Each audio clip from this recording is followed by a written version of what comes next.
En una entrevista de televisión española, la cadena pública de televisión en España, le preguntaron en una ocasión a Óscar Villarroel, profesor de historia de la Universidad Complutense de Madrid, si todo lo que nos cuentan sobre las torturas en la Inquisición es cierto.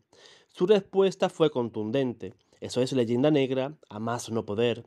Nos creemos todo lo que nos han dicho sobre nosotros los anglosajones.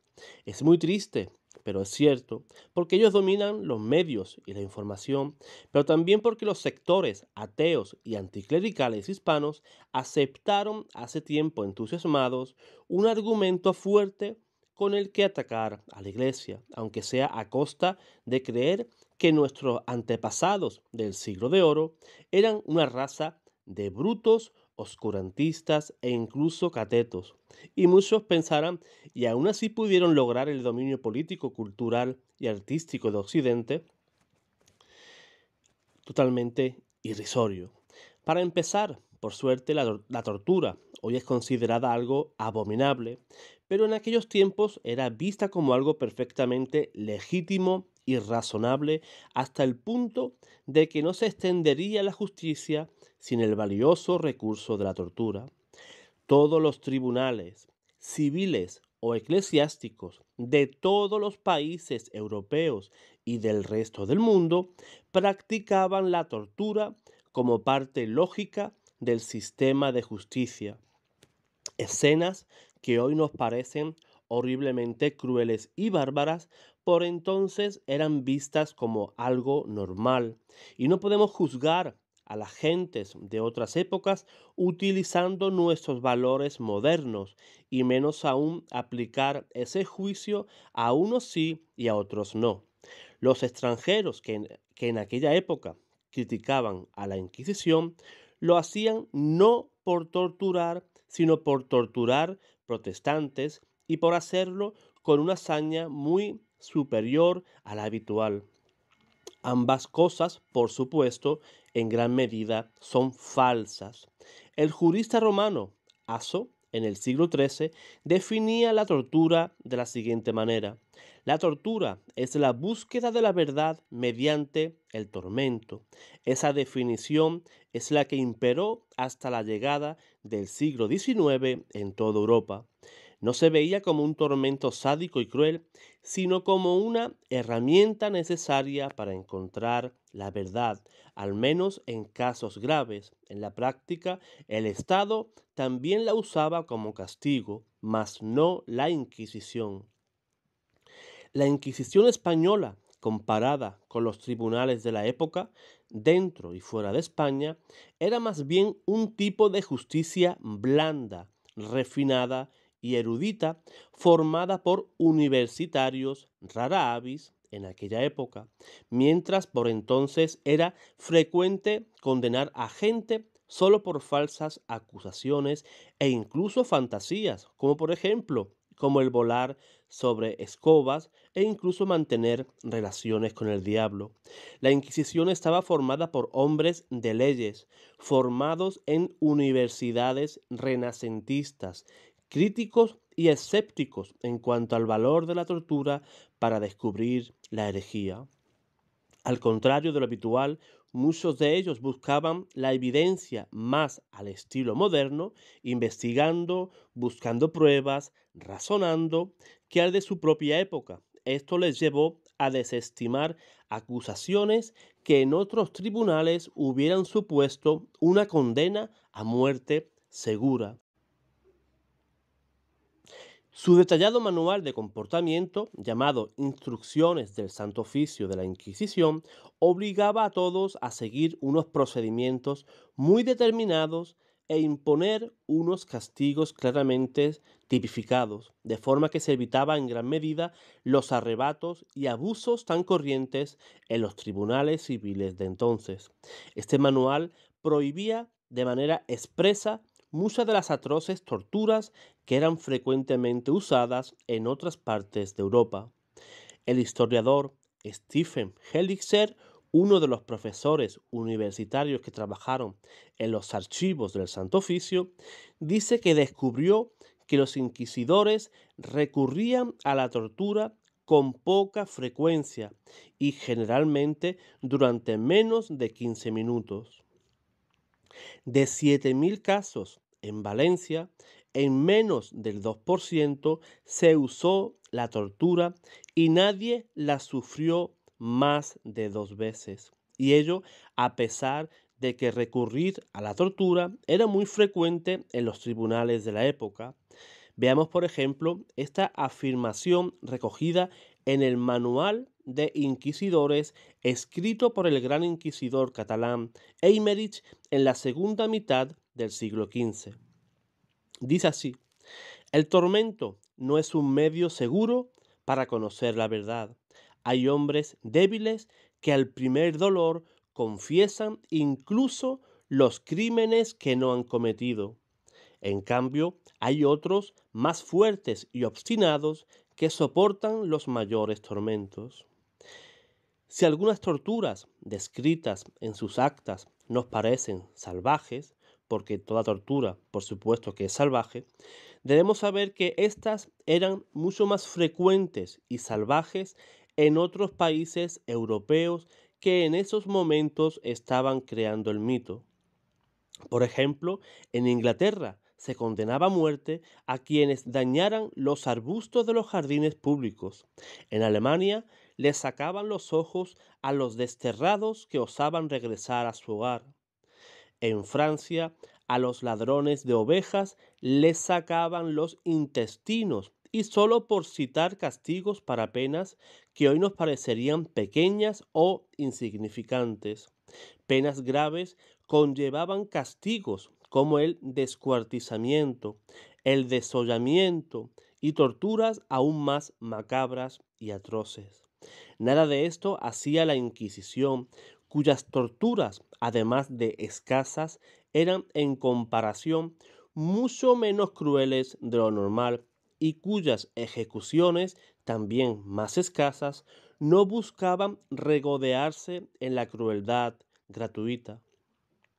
Incluso quemando en la hoguera, España fue grandemente comedida si la comparamos con los países germánicos e Inglaterra, ambos países protestantes.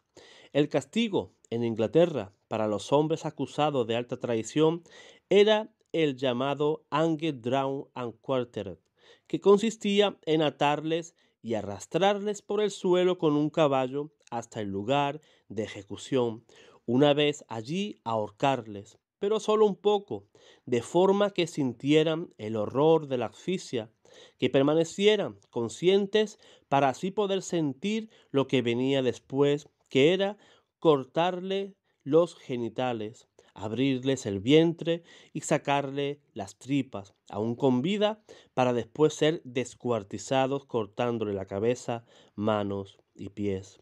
Luego sus fragmentos eran expuestos al público como escarmiento. A las mujeres les iba mejor, pues para ellas la pena equivalente era ser quemadas en la hoguera. Y ese tipo de atroz tortura y ejecución, mucho peor que cualquier cosa usada por la Inquisición, estuvo en vigor hasta el siglo XIX. Y no crean, para ser acusado de alta traición no hacía tampoco falta demasiado. Por ejemplo, bastaba con que un sacerdote católico fuera sorprendido oficiando misa, y a pesar de ello eran los ingleses quienes acusaban a los españoles de sadismo y barbarie. Jansen, un escritor de esta época, cita a un testigo el cual dice: el teólogo protestante Mayfart describe la tortura que él personalmente presenció. Un español y un italiano fueron los que sufrieron esta bestialidad y brutalidad. En los países católicos no se condena a un asesino, a un incestuoso o a un adúltero a más de 1 hora de tortura, 15 minutos en el caso de la Inquisición. Pero en Alemania la tortura se mantiene por todo un día y una noche, y hasta por 2 días, algunas veces hasta por 4 días después de los cuales se comienza de nuevo. Es una historia exacta y horrible que no pude presenciar sin aún estremecerme. Así que Jansen es bastante claro, ¿verdad?, sobre la declaración de este teólogo protestante, Mayfar, que no da lugar a dudas que la Inquisición y los tribunales civiles en países protestantes no tenían por costumbre usar la misericordia. Las torturas practicadas por la justicia civil usaban todo tipo de instrumentos. En teoría, se usaban para arrancar la verdad del acusado, pero en la práctica eran frecuentemente usadas como forma de castigo. Por lo tanto, su única finalidad era causar el mayor dolor posible e incluso la muerte. Frente a esto, es importante tener claro que la Inquisición nunca usaba la tortura como forma de castigo, solo para arrancar confesiones, y tenía instrucciones muy claras de que en caso de usarse la tortura, ésta no podía derramar sangre ni causar daños permanentes al acusado. Solo con estas dos instrucciones ya podemos comprender que la mayoría de instrumentos de tortura que se nos describen en relación con la Inquisición no encajan y además son falsos. Lo cierto es que, salvo raras excepciones, en los casos de tortura, ellos empleaban siempre uno de estos tres sistemas. El potro, que eran unas correas que iban apretando, la toca, que era un paño empapado que se introducía en la boca y sobre la nariz para crear una sensación de asfixia, y la garrucha, que era colgar al reo de las muñecas con las manos atadas arriba o incluso en la espalda. A los tres, como cualquier otro sistema de tortura, les sobra crueldad, pero estos están lejos de las imágenes de tortura sádica y carnicera que nos han contado, y también lejos de las torturas habituales en la justicia civil y en otras partes de Europa. Se dice que en algunos casos el reo se pasaba meses en prisión esperando juicio, pero esa era la circunstancia normal para la época. La diferencia es que en la justicia ordinaria era mucho más frecuente y a veces el reo pasaba en la cárcel el resto de su vida esperando un juicio que nunca llegaba, lo cual era muchísimo peor. Cuando la Inquisición condenaba a cadena perpetua, en la mayoría de los casos el condenado era puesto en libertad al cabo de varios meses o años, pues la Inquisición era autosuficiente pero muy justa en recursos y no podía permitirse el lujo de alimentar a presos durante toda su vida. Cuando comparemos los modos de Inquisición con los nuestros de hoy, deberíamos al menos compararlo también con los modos de la justicia de su época, o pareciera que la justicia bárbara era monopolio exclusivo de ellos. Los inquisidores no eran gente malvada y sádica, era gente que buscaba salvar el alma del condenado. Por eso era vital arrancarles la confesión para poder ser absueltos. Solo si el acusado no se arrepentía o reincidía, podría ser condenado a muerte. Hoy pensamos que se equivocaban en el fondo y en las formas, pero ellos creían estar haciendo lo correcto y no disfrutaban causando dolor. Como hemos dicho anteriormente, era gente culta, inteligente y aparte de eso, normal. Hombres de leyes que a menudo usaban la Inquisición durante unos años como trampolín para adquirir cargos más importantes. Espero, hermanos, de poder haber arrojado un poco de luz sobre la forma de actuar y de castigar de la Inquisición española y de la Iglesia, como también arrojar luz sobre la diferencia de la Inquisición sobre los tribunales civiles y tribunales de la Inquisición protestante, que sí se regodeaban en el dolor y en la tortura del reo. En resumidas cuentas, la Inquisición era un tribunal de misericordia. Solo buscaba que el reo se arrepintiera para poder ser perdonado y ser reintegrado en la sociedad.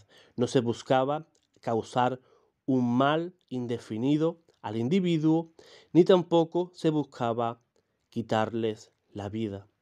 Por ende, la Inquisición siempre ha sido un tribunal de misericordia. Nunca se busca causar el mal, sino el arrepentimiento como fin para salvaguardar ese alma.